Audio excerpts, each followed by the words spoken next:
What's going on, everyone? I'm Alex Mayer, and this is the Michigan State Update, giving you everything you need to know about Spartans football. Paul Bunyan remains in East Lansing. MSU comes back from a 16-point deficit in the third quarter to upset that school down the road 37-33.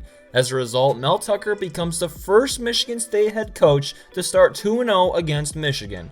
Not George Perlis, not Nick Saban, not Mark D'Antonio, but Mel Tucker. But if you ask him, he's already on to the next. Yeah, I don't believe in self-imposed limitations. I've said this before publicly. Our goal is to win every game on our schedule. Whether it's home or away, or regardless of who it is, that's our goal. Now, whether we can do that or not, only time will tell. And so, what does success look like? I've been asked several times. Success is us reaching our full potential, as a football team.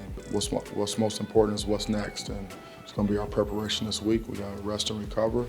We have to get focused in on our next opponent, and then and take the show on the road. The Spartans are now ranked 5th in the AP poll and are the only undefeated team remaining in the Big Ten.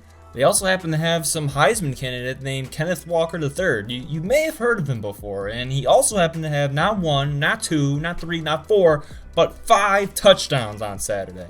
If I were to show you this still frame without you watching the game, you would probably say this run would go for a gain of 1 yard. Instead, it would end up being a 27-yard score. Or this frame, you would probably assume it went for a loss of a couple yards. But nope, the linemen hold their blocks and Walker III explodes through the hole for a 58-yard touchdown that would tie the game. It's not only the kind of runs that he's able to pull off, but the timeliness of them that makes K9 so special. But just like Mel Tucker and his players, I'm going to move on to the next one and tell you about Purdue. The Boilermakers have had an up and down season up to this point as they beat number 2 ranked Iowa a couple weeks ago just to get blown out by Wisconsin at home the following weekend.